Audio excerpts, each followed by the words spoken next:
Assalamualaikum warahmatullahi wabarakatuh. Selamat siang, salam sejahtera bagi kita sekalian. Shalom, Om Swastiastu, Namo Buddhaya, salam kebajikan. Yang saya hormati dan yang saya banggakan, Wakil Ketua Majelis Permusyawaratan Rakyat Republik Indonesia, Bapak Haji Ahmad Muzani,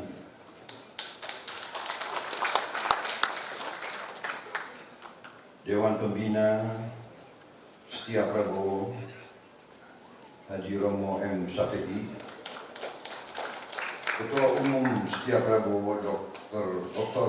Sutomo, Ketua Fraksi Partai Demokrat Bapak Edi Baskoro Yudhoyono, Sekretaris Umum PP Setia Prabowo Bapak George Edwin Sugiharto,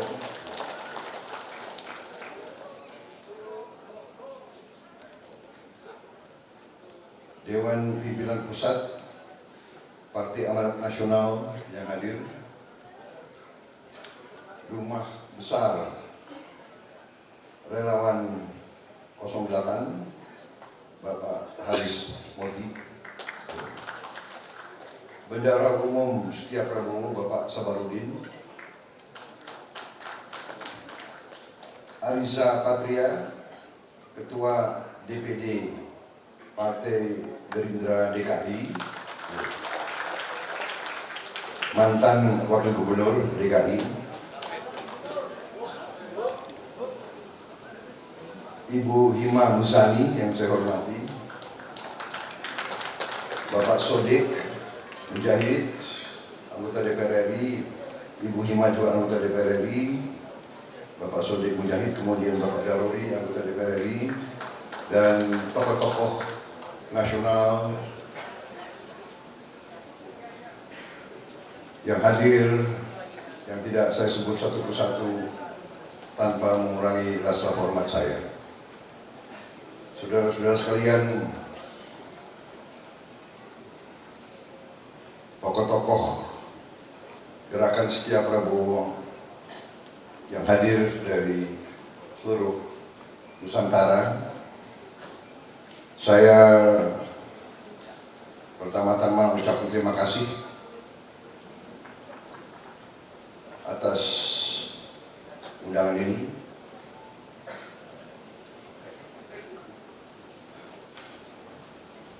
Izin mengingatkan Pak, di ruang ini ada wartawan.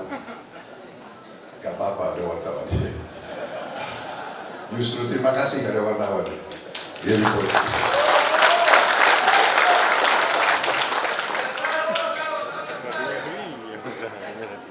Saya ucapkan terima kasih atas undangan ini. Beberapa hari yang lalu saya kedatangan Romo Syafi'i yang menceritakan asal-usul berdirinya gerakan relawan ini yang sebagian besar terdiri dari alumni HMI,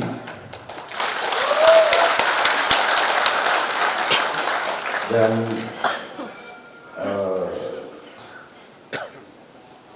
sekarang bertekad untuk mendukung saya di Pilpres yang akan datang sebagai Presiden Republik Indonesia tahun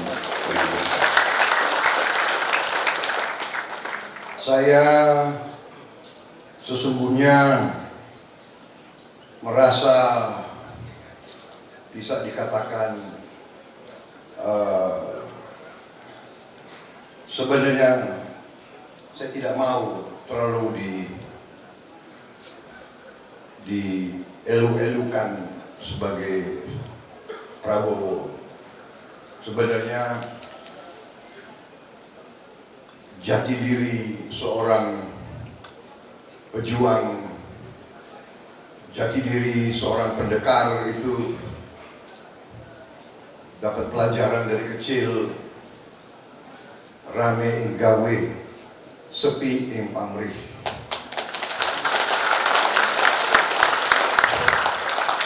Bahwa sesungguhnya kemerdekaan kita, sesungguhnya semua yang kita nikmati sekarang adalah pengorbanan, hasil pengorbanan begitu banyak, beribu-ribu, berpuluhan ribu rakyat biasa,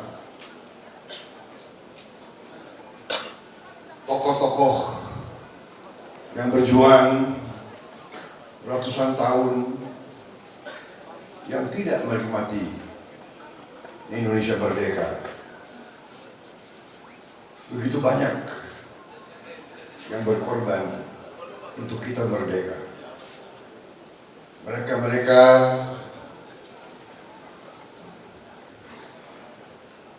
yang gugur, mereka-mereka yang kehilangan orang tua, suami, anak, mereka-mereka yang berjuang tanpa kita tahu namanya, tanpa kita kenal. Jadi saya kadang-kadang merasa kurang pantas kalau saya dielu-elukan. Saya merasa sebetulnya kurang pantas, tapi saya mengerti kita sekarang memilih sistem demokrasi. Demokrasi satu orang satu suara. Dalam sistem demokrasi ini ratusan juta rakyat harus memilih.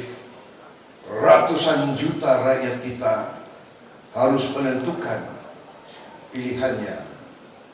Dalam suasana demokrasi seperti ini memang harus ada yang membawa panji-panji, harus ada yang bersedia untuk dijadikan pembawa bendera, harus ada yang bersedia untuk memimpin perbaikan kehidupan bangsa. Dan untuk itu saya menyatakan saya siap menjadi seperti itu.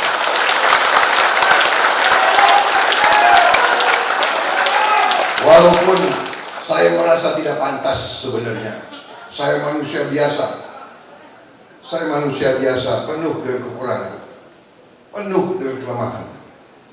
Tapi saya siap. Dan saya bersedia terus berjuang demi keadilan, demi kesejahteraan, demi kemakmuran.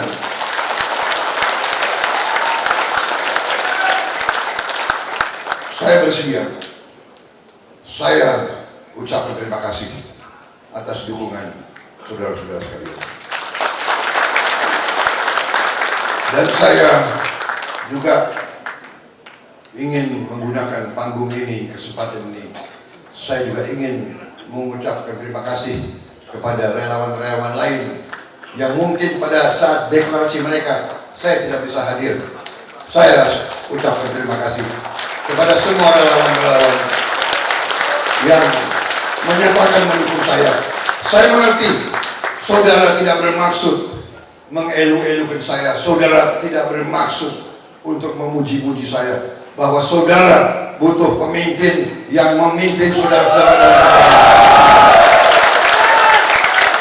Saya merasa terhormat. Sisa hidup saya, sisa tenaga saya, sisa energi yang ada pada saya persembahkan untuk bangsa dan rakyat Indonesia.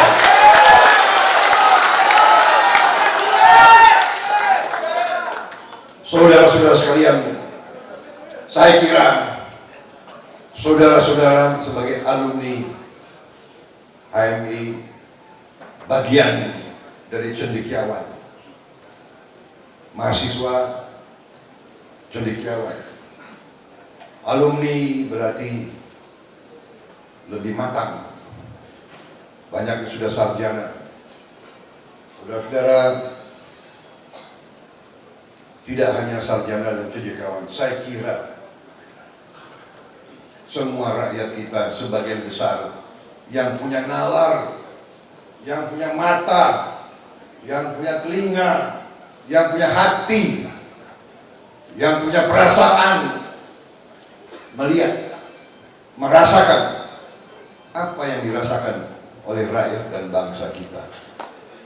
Kita tahu, kita mengerti, datanya ada, faktanya ada, bahwa negara kita negara yang sangat kaya, negara yang sangat kaya, luar biasa kayanya. Karena itu kita harus bertekad, kita tidak boleh izinkan kekayaan kita diambil keluar. Kita harus bekerja keras. Saudara-saudara sekalian, saya yakin dan percaya semua presiden kita yang terdahulu niatnya sebesar-besarnya untuk rakyat kita. Itu saya yakin, karena saya kebetulan juga kenal dekat presiden-presiden itu. Kecuali Bung Karno, ya saya terlalu kecil, saya nggak kenal benar. Tapi saya pernah diangkat oleh beliau. Saya pernah dibawa ke istana, jadi saya pernah diangkat oleh Bung Karno, diangkat tinggi-tinggi. Tapi presiden yang lain saya kenal. Presiden Soeharto, saya agak kenal beliau.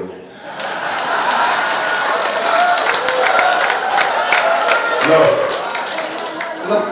kok ketawa? Gak percaya? Aku begini sering makan siang sama Pak Harto. Masih gak percaya?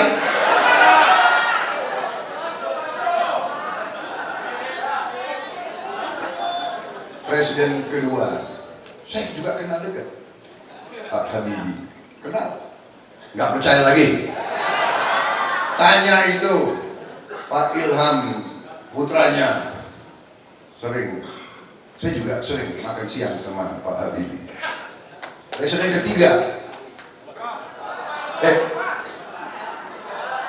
ketiga Pak Habibie. Presiden keempat, saya juga dekat, saya kenal juga baik. Nggak percaya?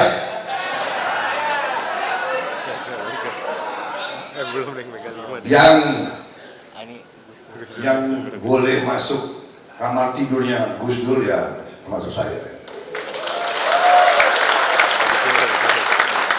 Karena dulu waktu saya muda, waktu saya aktif di pencaksilat, saya ya bisa mijit-mijit lah.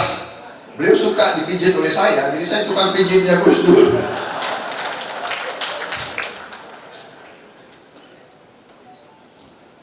Presiden kelima saya juga kenal. Saya juga berapa kali diajak makan oleh Ibu Mega. Presiden ke-6, wah itu senior saya dan sahabat saya, jadi Presiden ke-7 sering juga saya makan siang sama beliau. Gak percaya lagi? Ada fotonya, ya kan? Sudah. Jadi saya ini tahu niat mereka, niat presiden-presiden ini, mereka niat untuk Indonesia hebat, untuk Indonesia rakyatnya sejahtera. Tapi memang saudara, karena kita kaya sekali, bangsa kita ini selalu diganggu oleh kekuatan-kekuatan lain, kekuatan-kekuatan dunia. Karena apa? Karena kita kaya sekali. Kita punya tambang, kita punya mineral yang langka, rare earth. Kita punya segala, saya punya slide berapa puluh, tapi saudara-saudara cendekiawan, jadi lebih baik saya tinggalkan buku saya kepada saudara-saudara sekalian. Ya. Buku sudah ada ya untuk mereka semuanya? Belum. Hah? Belum? Waduh, ini gimana panitia? Ya segera dikirim, segera disusul ya. Jadi saudara-saudara mungkin sudah sering monitor pidato-pidato saya di mana-mana, ya kan? Hampir sama, selalu saya bicara sekian belas tahun, sekian puluh tahun, selalu saya bicara itu karena saya ingin menggugah kesadaran seluruh rakyat, terutama elitnya, supaya kita ini mengerti, jangan kita terlalu lugu. Bangsa Indonesia terlalu lugu, terlalu baik.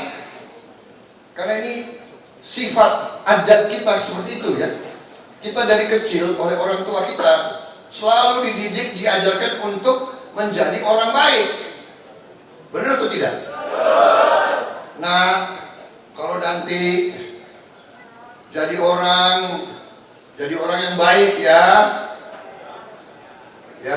tidak boleh bohong, tidak boleh curang, ya tidak boleh menipu. Itu kan ajaran orang tua kita. Benar? Itu adat kita, itu ajaran kita. Dari semua suku dan semua agama yang ada di Nusantara ngajarnya seperti itu. Tapi saudara-saudara, kita harus paham ya, ada budaya-budaya lain yang ajarannya agak lain. Mereka ngajarin yang penting kamu menang, yang penting kamu kuat, yang penting kamu kaya. Bagaimana caranya? Enggak diceritain. Yang penting menang, yang penting kaya, yang penting kuat. Saudara-saudara, ini ajaran saudara-saudara dalam sekolah-sekolah politik dan sekolah-sekolah strategi di seluruh dunia. Ada satu hukum yang diajarin ya, ada satu, namanya adalah ya hukum Thukydides. Hukum Thukydides. Thukydides adalah seorang ahli sejarah Yunani 2500 tahun yang lalu. Ini satu kalimat, ini ajarannya beliau. Diajarin di semua sekolah perang, sekolah militer, sekolah politik negara-negara besar di dunia. Yang kurang diajarin, yang nggak diajarkan ya di Indonesia. Karena Indonesia ini kan sifatnya orang baik. Jadi ajarannya itu, the strong will do what they can. Ini kan alumni HMI kan, pinter bahasa Inggris semua kan. Perlu diterjemahkan nggak? Nggak perlu kan? Loh, alumni HMI, the strong will do what they can. Yang kuat akan berbuat apa yang dia bisa berbuat. Yang kuat akan berbuat apa yang dia mampu berbuat. The strong will do what they can. The weak suffer what they must. Yang lemah ya menderita apa yang harus dideritakan. Bayangkan, ini pelajaran. Artinya apa? Pemimpin-pemimpin negara-negara lain dari sejak kecil diajarkan negaramu harus kuat, bangsamu harus kuat. Kalau tidak kuat akan menderita. If you are not strong, you will suffer. Ini pelajaran 2500 tahun diajarkan di semua sekolah strategi, di semua Fakultas Strategi Perang, Akademi Militer, Lemhanas dan sebagainya. Dan ini banyak tokoh-tokoh Indonesia, banyak elit-elit kita, banyak pemimpin-pemimpin kita tidak kurang paham. Negara yang begini kaya kadang-kadang tidak mau membangun kekuatan. Dan karena itu sering kita diganggu. Ratusan tahun bangsa-bangsa lain datang ke Indonesia, datang ke Nusantara ini, silih berganti. Spanyol, Portugal, Prancis, Inggris, Jepang, Mongol, Belanda. Belanda ini paling lama datang minta dagang, kita kasih izin, nggak pulang-pulang. Karena pemimpin-pemimpin kita baik hatinya, ya kan? Baik, dan kadang-kadang ya kurang waspada, ya kan? Dan mudah diadu domba. Jadi selain ajaran tadi, mereka ada lagi suatu ajaran, yaitu divida et impera, pecah belah. Divida memisahkan, ya kan? Diadu domba, habis itu berkuasa. Ini terang-terangan. Semua buku mereka begini cerita, ribuan tahun sejarah mereka. Ribuan tahun sejarah mereka. Jadi makanya saya berkeyakinan dan saya berkesimpulan, kita sekarang tidak boleh mau dipecah belah lagi. Kita tidak boleh diadu domba lagi. Kita tidak boleh saling menghujat. Ini anjuran saya, ini keyakinan saya.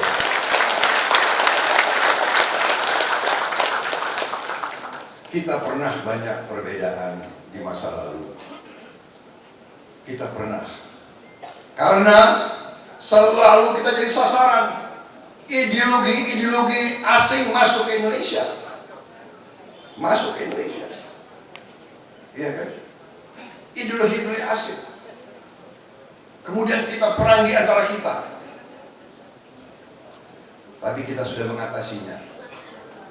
Kita sudah mengatasi. Marilah kita ajaran nenek moyang kita, ya. Ada ajaran di budaya Jawa.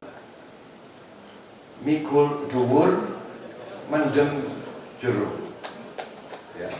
Untuk mereka yang dari luar Jawa, artinya mikul dhuwur, angkat setinggi-tingginya kebaikan orang-orang. Mendem jero, tanam dalam-dalam hal-hal yang tidak baik. Kubur dalam-dalam hal-hal yang tidak baik.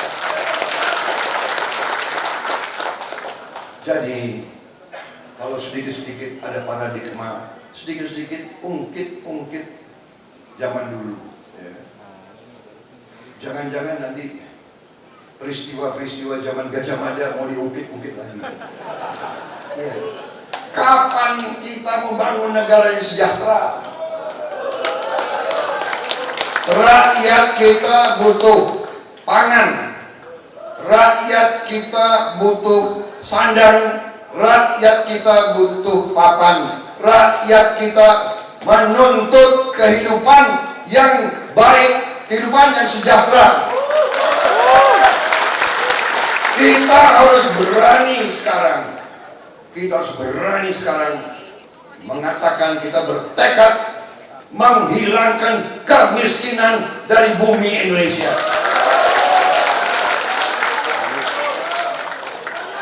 Kita harus berani.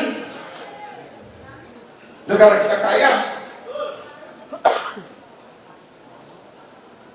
Saudara-saudara, nanti ada yang, kalau saya bicara begitu, nanti ada yang ngomong, apa bisa?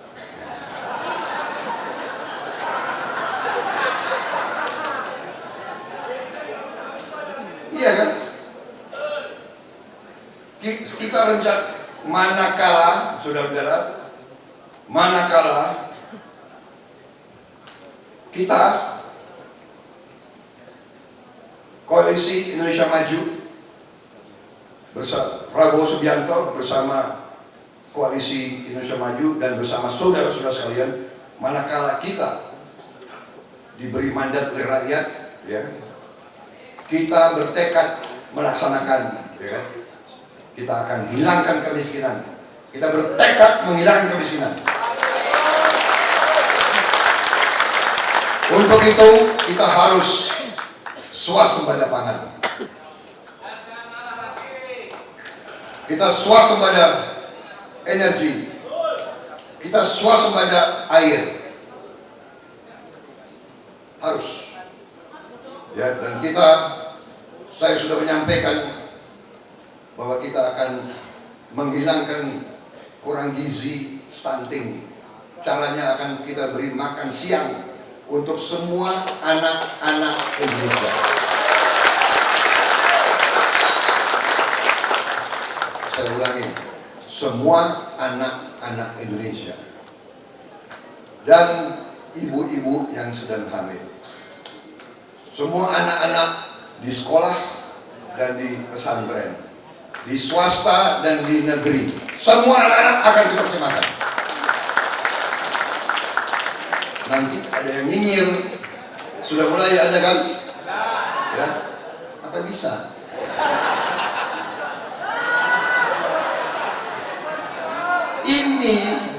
Ini yang selalu disukai oleh kekuatan-kekuatan asing itu.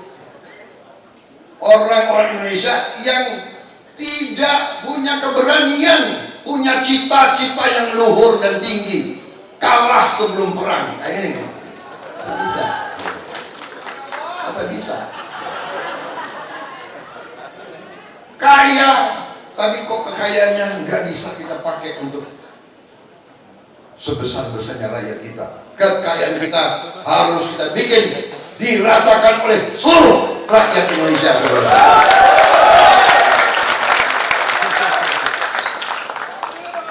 Saudara-saudara, cukup sekian.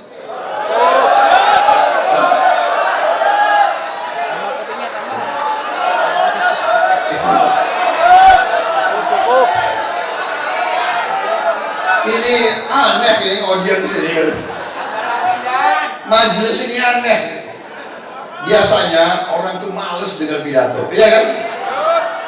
Hah?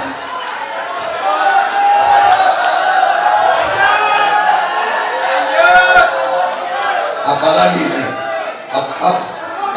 Kan orang di sini ada orang Indonesia Timur nggak? Orang Indonesia Timur, nah, ada. Mana ini orang? Angkat tangan orang dari Indonesia Timur. Nah, jadi orang Indonesia Timur itu dia selalu bilang begini. Dia bilang begini. Kalau dengar orang pidato lama-lama kan dia begitu. Apalagi dia orang ngomong itu. Itu kaset lama, dia orang putar lagi dulu. Kaset lama, dia orang putar lagi. Zaman dulu ada pakai kaset soalnya gitu. Pidato apa ini? Kayak radio rusak. Ngomong begitu, jadi saya harus hati-hati. Jadi apa bisa?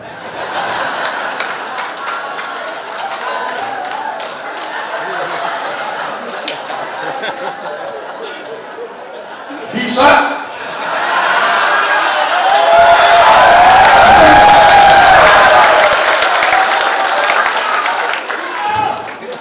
Saudara-saudara, ya. Jadi kita sudah bikin suatu strategi strategi yang kita namakan strategi transformasi bangsa menuju Indonesia Emas 2045. Dasarnya adalah tujuan nasional kita dari Undang-Undang Dasar 1945. Benar ya, saudara, kita lanjut ya. Ini ada 42 slide.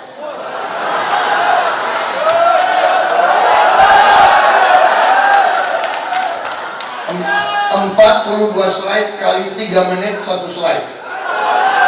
Benar ya? 120 menit.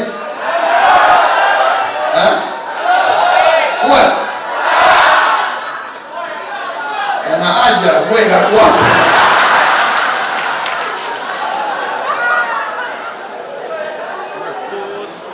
Kita harus lindungi segenap bangsa Indonesia dan seluruh tumpahnya. Kita harus lindungi. Kekayaan itu harus kita jaga. Saudara-saudara, Menteri Perikanan dan Kelautan, dia cerita sama saya, Indonesia sekarang ini, ya, kekayaan kita dari ikan tangkap, nilainya itu lebih dari 20 miliar dolar satu tahun. Tapi banyak diambil oleh kapal asing. Kita punya pantai yang sangat panjang, kedua terpanjang di dunia. Kita nilainya kalau kita bikin budidaya ikan, budidaya udang, budidaya rumput laut dan sebagainya, sungguh luar biasa. Kita harus lindungi kekayaan itu. Kita harus memajukan kesejahteraan umum. Ini perintah Undang-Undang Dasar. Mencerdaskan kehidupan bangsa. Pendidikan kunci dari semua. Terakhir, kita harus menjaga ketertiban dunia berdasarkan kemerdekaan, perdamaian abadi dan keadilan sosial. Saudara-saudara, target kita apa? Keadilan. Untuk keadilan kita harus punya uang. Untuk keadilan, menegakkan keadilan, kita juga harus amankan kekayaan kita. Target kita 2045, ya, PDB harus naik 7 kali, 700%, dari 1,3 sampai 9,8 triliun. Ranking kita sekarang 16 besar. Kita mengejar 5 besar di dunia. Penghasilan kita harus kira-kira 7 kali lipat juga. 2045 tidak lama lagi, 25 tahun dari sekarang. 21 tahun. Saudara-saudara, ini keberhasilan Pak Jokowi. 2014 produksi nasional kita 890 miliar dolar, sekarang sudah 1,3. Tahun ini 1,4 triliun. Ya. Neraca perdagangan yang minus tahun 2014 sekarang surplus. Devisa kita naik dan kita berhasil mengatasi pandemi COVID-19. Jadi saudara-saudara, kita harus bersyukur. Dan ini juga karena apa? Karena bersatunya para pimpinan bangsa dan negara. Waktu saya gabung, saya dituduh pengkhianat. Tapi saya tidak ragu-ragu. Saya bekerja untuk bangsa dan rakyat Indonesia. Saudara-saudara, fondasi solid ekonomi ini sekarang membuat posisi kita cukup kuat. Posisi kita cukup kuat. Ekonomi makro kita sangat baik. Pertumbuhan kita bagus. Salah satu terbaik di dunia sekarang. Tapi saya percaya bisa lebih bagus lagi kalau kita kerja sama dengan baik.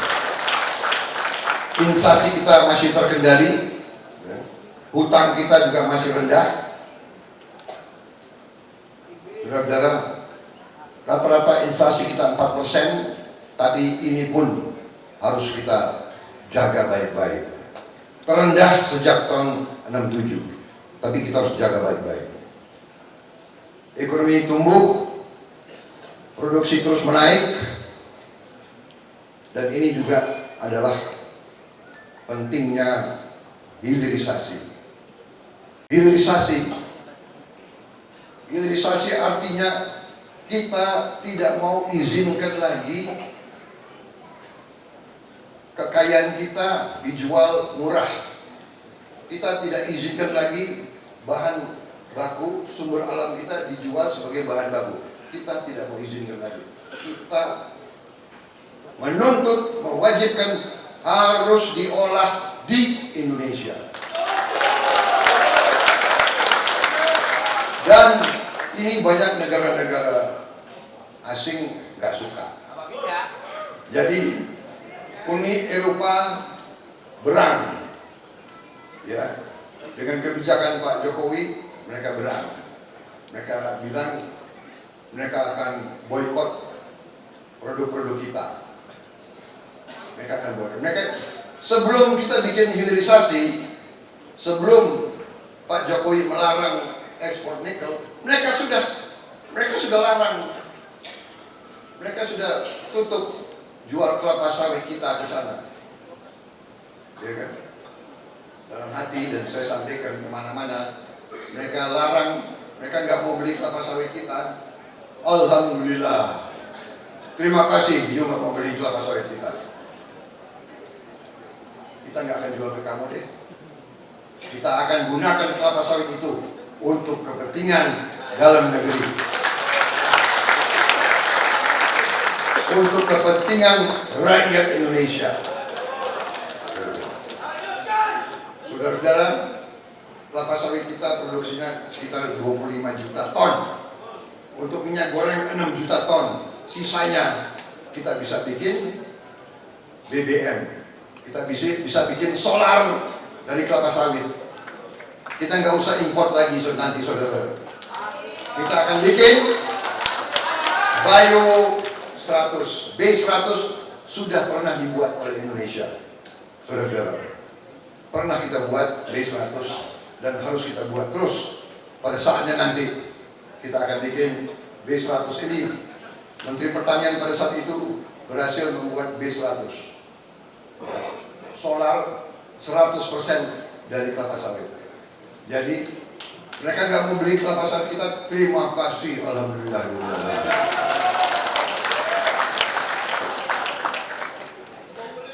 Emang gue pikirin lo mau beli kelapa sawit kita.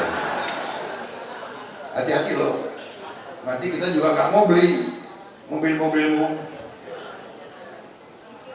karena kita mau bikin mobil sendiri.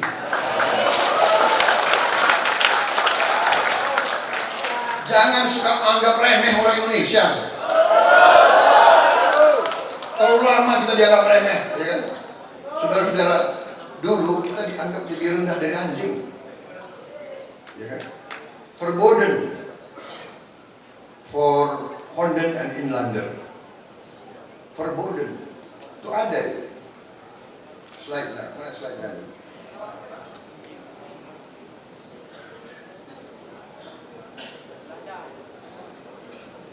Ini kan alumni HMI semua kan? Cendekiawan kan? Bahasa Belanda bisa kan? Honden itu anjing. Inlander itu pribumi. Jadi ini penerjemahan salah. Jadi Honden and Inlander. Mereka taruh Honden dulu. Dan itu saya lihat dengan mata saya sendiri. Saya pernah di kolam renang Manggarai. Tahun 77, 78.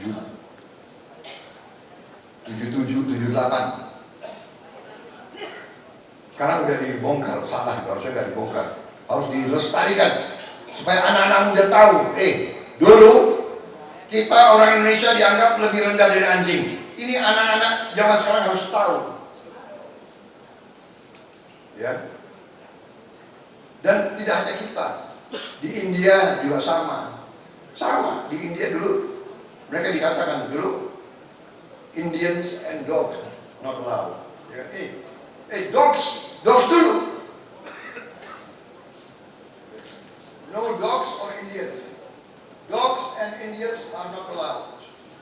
anjing dulu. Di kita Honden, kalau di sana dogs. Tahu kan dogs? Alumni HMI ya. Saudara-saudara, jadi kita harus melaksanakan ekonomi Pancasila. Apa itu ekonomi Pancasila? Ekonomi Pancasila mengambil yang terbaik dari kapitalisme dan yang terbaik dari sosialisme. Itulah ekonomi Pancasila.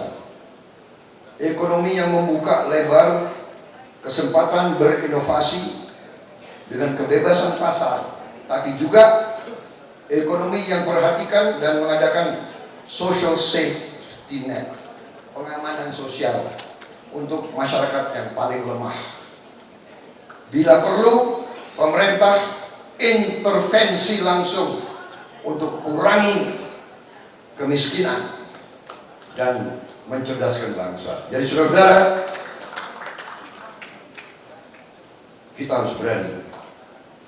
Ekonomi Pancasila pun sekarang ternyata cocok dengan pemimpin-pemimpin Barat. Mereka baru sadar bahwa ekonomi neoliberal tidak berhasil. Sekarang mereka baru sadar. Saudara-saudara sekalian, saya langsung saja, ekonomi Pancasila sudah dilaksanakan oleh Pak Jokowi dan kita akan teruskan program-program ekonomi Pancasila yang beliau canangkan. Kartu Indonesia Sehat, Kartu Indonesia Pintar, Kartu Sembako, program Keluarga Harapan, BLT Dana Desa akan kita teruskan. Kalau perlu kita tambah. Satu, prinsip-prinsip ekonomi Pancasila. Pertama, ekonomi yang religius dan mewujudkan persatuan nasional. Bukan ekonomi yang hanya mengutamakan yang kaya tambah kaya. Bukan yang mengutamakan profit semata-mata, untung semata-mata. Tidak. Kita pikirkan seluruh masyarakat. Karena ini juga ajaran semua agama yang baik mengajarkan seperti itu. Fakir miskin adalah tanggung jawab kita semua. Kalau kapitalisme neolib itu survival of the fittest, survival of the strong. Tadi the strong. Jadi kalau kamu lemah, kalau kamu miskin, ya sudah, nasibmu, kamu terima aja kamu miskin. Itu bukan masyarakat seperti kita. Kita tidak akan seperti itu dan kita tidak boleh seperti itu. Ekonomi yang menjunjung tinggi kemanusiaan, ekonomi yang bersihat kepada kepentingan nasional, ekonomi yang egaliter dan kerakyatan. Yang terakhir, ekonomi yang berkeadilan sosial. Harus ada keadilan. Tidak mungkin ada kemakmuran tanpa keadilan.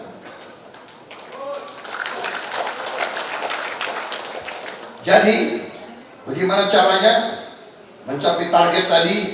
Kita harus laksanakan ekonomi Pancasila secara murni dan konsekuen. Saudara-saudara, sekarang saya sampai kepada apa yang akan kita lakukan. 17 program prioritas. Tadi saya katakan swasembada pangan, energi dan air.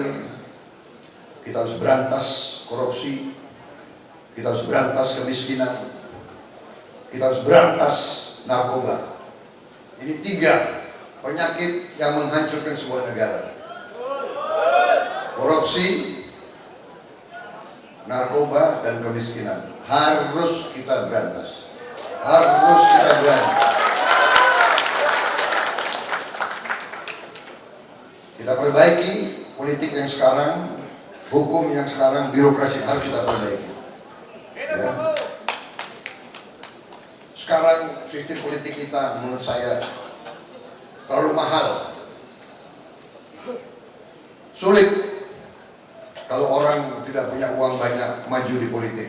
Sulit, iya kan? Saya punya anggota pernah datang ke saya, Pak, saya mau maju gubernur. Anak muda, dia mau maju gubernur. Anda tahu, maju gubernur itu butuh uang banyak. Benar Pak, saya sudah gadikan rumah saya. Saya langsung bilang, tidak, saya tidak akan izinkan kamu maju gubernur kalau kamu gadikan rumah. Rumah itu adalah milik Anda dan keluarga Anda, tidak boleh digadikan. Saya anjurkan ke semua yang di sini, kalau mau masuk politik jangan gadikan rumah. Rumah itu adalah benteng keluargamu, perlindungan keluargamu, tidak boleh dijual. Mungkin ada yang punya 2 rumah, ya kan? Tetap jangan digadikan. Ya kan? Ini masalah. Kita harus cari nanti sistem politik yang buat supaya tidak biaya politik terlalu mahal. Ya kan? Kalau enggak, nanti yang berkuasa hanya orang yang punya uang. Saudara-saudara sekalian, kita harus kuatkan pertahanan kita. Ada orang bilang, untuk apa punya pertahanan yang kuat? Emangnya akan perang? Selalu ya, kenapa ya? Emang kita mau perang? Saudara-saudara, kita tidak mau perang. Tapi tadi, kalau kita tidak kuat, kita kaya, mereka akan ambil kekayaan kita, saudara. Mereka akan bikin pecah republik ini supaya nanti pulau-pulau kita yang kaya bisa mereka ambil. Ini sejarah. Saya tidak ngarang. Saya tidak mau untuk mengajak kita benci atau curiga orang asing. Tidak boleh. Kita harus hubungan baik sama mereka. Tapi kita harus hubungan baik dalam kondisi adil. Jangan kau anggap sepele bangsa Indonesia. Jangan kamu mau memperlakukan bangsa Indonesia seenaknya. Barang kita kau tidak mau beli, kau suruh kita beli semua barang kamu. Enak aja. Ada negara-negara mangga kita pun nggak mau mereka beli, saudara-saudara. Mangga kita mereka nggak mau beli, tapi kita suruh beli barang-barang dia. Mereka sekarang kadang-kadang kurang memperhatikan kita negara besar, kita negara keempat dalam jumlah penduduk, kita negara sebesar Eropa. Kita bisa jualan di antara kita. Kalau mereka nggak mau beli barang kita jualan di antara kita saja, saudara. Produksi, iya kan? Coklat dari Sulawesi, biar orang Jawa yang beli. Kopi dari Sidikalang, biar orang Sunda yang beli dari Jawa Barat. Kan begitu, ya? Sepatu buatan Tangerang, biar yang beli orang Kalimantan. Baju buatan Bandung, biar yang beli orang Aceh. Kita negara besar, kita sama dengan Eropa, kita tidak kalah dengan mereka. Kita mau bersahabat sama Anda, tapi tolonglah jangan kau punya mental kolonialis zaman dulu. Jangan kau anggap kita inlander. Kita tidak mau jadi inlander seperti kau dulu perlakukan kita, saudara-saudara sekalian. Enak aja. Kita harus jamin pupuk, benih, pestisida langsung ke petani, langsung, jangan terlalu banyak. Ya, terlalu banyak perantara. Saudara-saudara, kuatkan perlindungan hak perempuan, kesetaraan, jamin pelayanan kesehatan bagi seluruh rakyat Indonesia, peningkatan BPJS, penyediaan obat murah untuk rakyat, penyempurnaan sistem pendidikan negara, penguatan pendidikan sains dan teknologi, menjamin pelestarian lingkungan hidup, melanjutkan pemerataan ekonomi, penguatan UMKM dan koperasi, dan pembangunan ibu kota negara. Kenapa? Ibu kota negara pindah itu juga pemerataan, biar pertumbuhan beralih keluar Jawa, tidak hanya di Jawa. Kita harus hidupkan ekonomi seluruh Indonesia, dan kita harus menjamin, memastikan kerukunan antara semua umat beragama, kebebasan beribadah, dan perawatan semua rumah ibadah kita. Kemudian ada 8 program hasil cepat. Kita bangun sekolah-sekolah unggul terintegrasi di setiap kabupaten. Kita perbaiki semua sekolah yang rusak. Kita cetak lumbung-lumbung pangan baru, menjamin tidak hanya kita swasembada pangan, kita nanti menjadi lumbung pangan bagi dunia. Lanjutkan semua program yang sekarang sudah berjalan. Tadi saya sebut Kartu Indonesia Sehat, Kartu Indonesia Pintar, Kartu Sembako, Kartu Prakarja, program Keluarga Harapan. Kita harus berani menghilangkan kemiskinan. Kita selenggarakan cek kesehatan gratis untuk semua warga negara.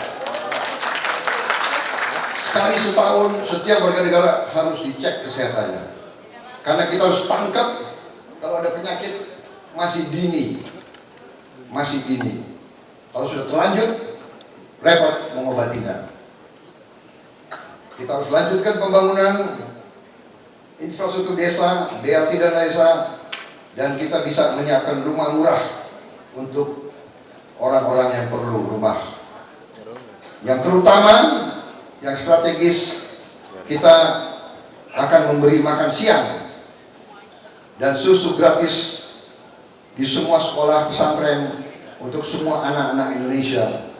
Bantuan gizi untuk anak balita dan ibu hamil. Ini adalah bagian dari pemberantasan kemiskinan dan pemberantasan kurang gizi. Mendirikan badan penerimaan negara, kemudian menaikkan gaji guru, aparatur sipil negara, anggota TNI dan Polri, kepala desa dan perangkat desa. Kita mampu berbuat ini semua, dan ini akan kita laksanakan. Kita sudah hitung dan kita bisa menjalankan itu. Kita sudah hitung bagaimana makan siang, kita sudah hitung semua kebutuhan kita, dan kita sedang menyiapkan. Saya dibantu tim pakar yang kuat, berapa puluh profesor, dan kita sekarang diperkuat pakar-pakar dari Golkar, pakar-pakar dari PAN, pakar-pakar dari Partai Demokrat, dari Partai Gelora, dari PBB, dari partai-partai lain yang dukung kita semua. Kita ambil orang-orang pintar mereka, kita menyusun ini sasaran yang kita capai. Kita sudah hitung masalah makan siang, bagaimana nanti, karena ini juga kita belajar dari negara-negara lain.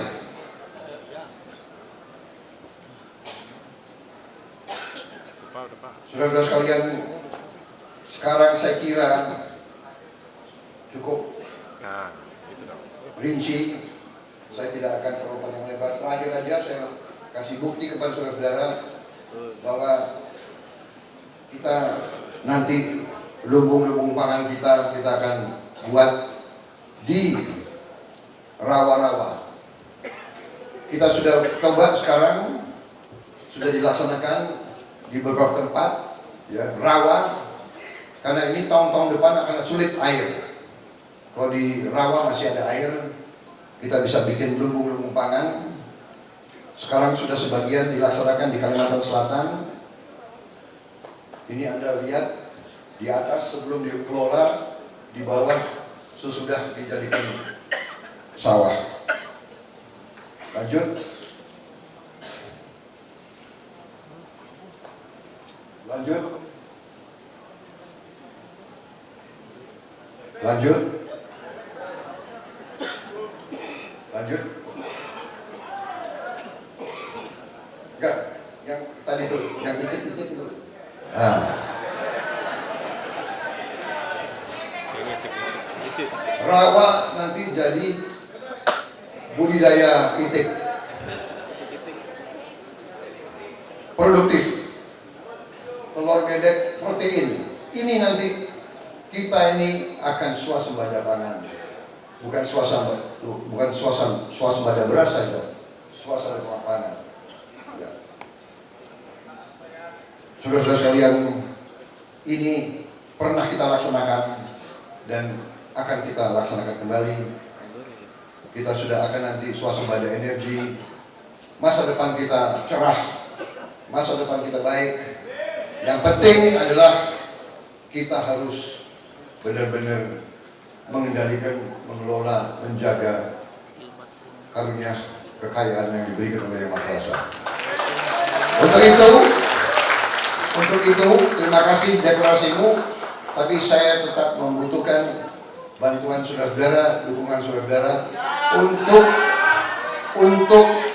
turun ke akar rumput, turun ke rakyat kita. Yakinkan rakyat yang paling bawah, yakinkan, ya. Karena kita ketahui bersama, ya kan, di Indonesia ini pengalaman saya, ya, kadang-kadang semakin pinter, semakin tinggi pangkat statusnya di sosial, semakin gak jelas.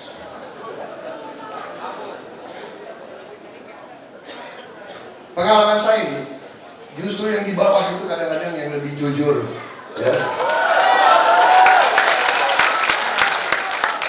Semakin pintar, semakin jabatannya bagus dan tinggi, semakin banyak lompat-lompat sini, lompat sana ini.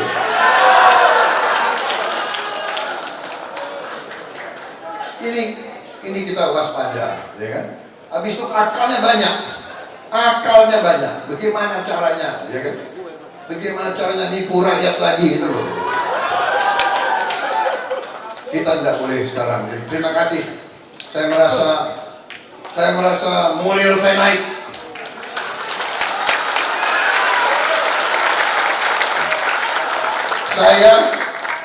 Saya bukan alumni HMI, tapi alumni HMI dukung saya luar biasa ini.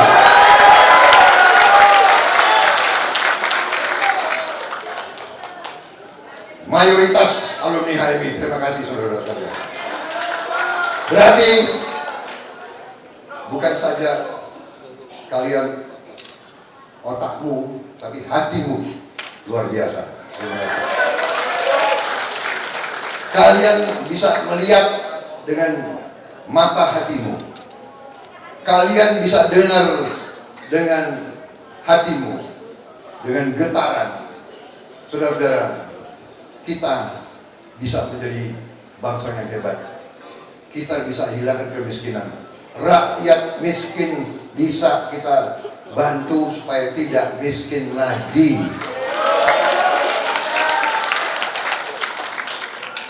Anak-anak kita bisa kuat, bisa cerdas, bisa hidup dengan baik. Tantangan kita berat, bukan ringan. Tantangan kita berat. Kita harus kompak, kita harus kerjasama, kita harus benar-benar bersatu. Untuk itu, tolong turun ke rakyat kita, yakinkan rakyat kita semuanya. Jangan mau disogok, jangan mau di macam-macamkan. Kalau ada yang nawarin uang, terima aja. Itu uang rakyat juga, ya. Iya. Itu uang rakyat, terima, ya. Tapi ajarin rakyat, ikuti hatimu. Ikuti hati rakyat. Saya tidak minta. Kalau hati rakyat tidak percaya sama Prabowo, jangan pilih Prabowo, jangan pilih Prabowo. Ya, itu. Saya hanya bicara akal sehat. Saya bicara fakta. negara kita kaya, kekayaan itu harus kembali ke rakyat Indonesia. Wassalamualaikum warahmatullahi wabarakatuh. Terima kasih.